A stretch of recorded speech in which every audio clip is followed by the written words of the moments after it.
here with Michael, and Michael say hi.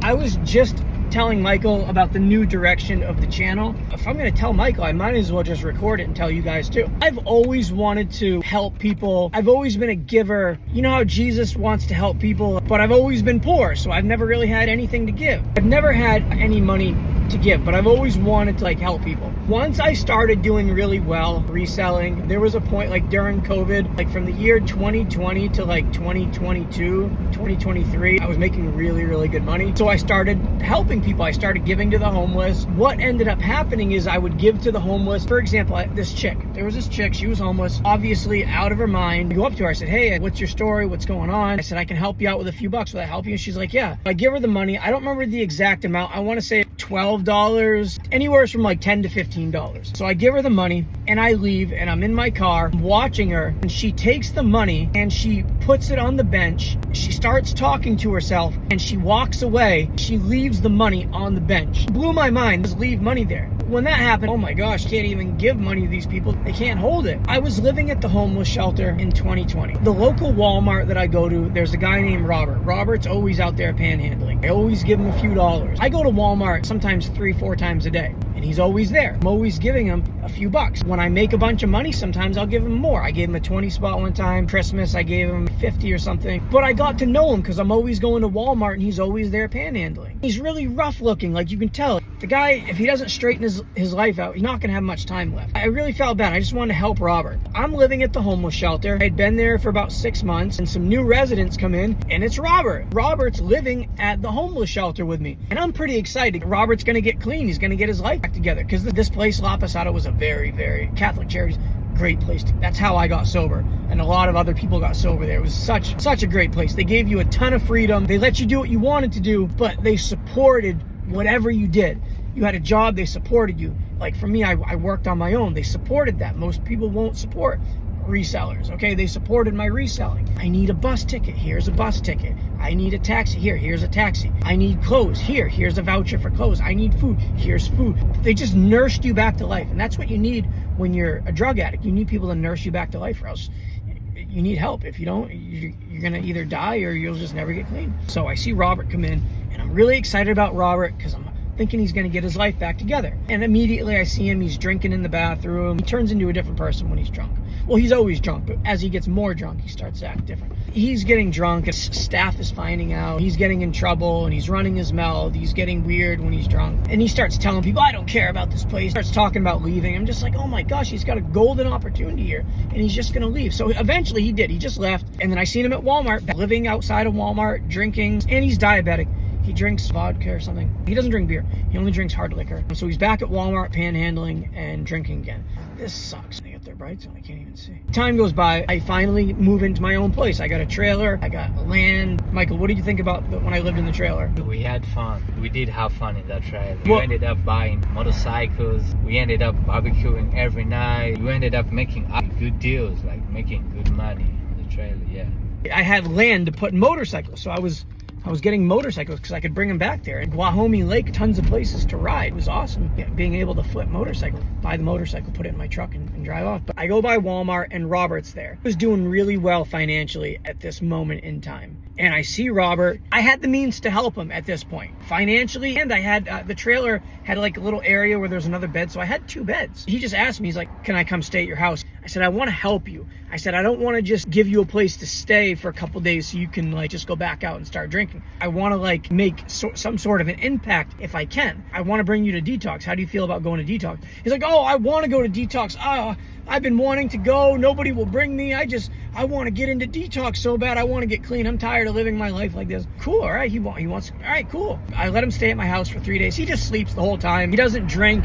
As far as I know, he didn't drink. Maybe he did. I don't think he had any alcohol, but he's there. He's just sleeping. I'm trying to give him food. He won't eat. He has no appetite. He's not drinking water. He's talking about how sick he feels. I'm, Robert, because you're not eating or drinking anything. He's like, no, because it's the alcohol. I said, it's the alcohol, but you also haven't drank any water or ate any food. He's like, no, if I eat, I'm going to throw up. Eat and then throw up. At least just put something in your body. He just wouldn't listen to me. When I bring him to the hospital, give him an IV, they'll force feed him or something. Eventually it's time. He's excited. So I bring him and he's like, no, I need to go to this hospital with Scripps. There's a certain hospital, I think it's Scripps, that like has an alcohol program. So I drive him to San Diego. It's like 45 minutes away. Go there. I sit with him for the intake process. He's got a bracelet. He's waiting to get in it. There's a long line. At this point, I don't need to stay there. I know he's in good hands. So I leave. I'm praying for him. Like, Lord Jesus, I pray for Robert. I pray that he gets the help that he needs. Just really praying hardcore for him. I call him. He says he's doing good. And then at nighttime, I went to go to Walmart to get something, thinking, oh, I'm not going to see Robert there because he's in detox. Go to Walmart, and who do I see right in front of Walmart?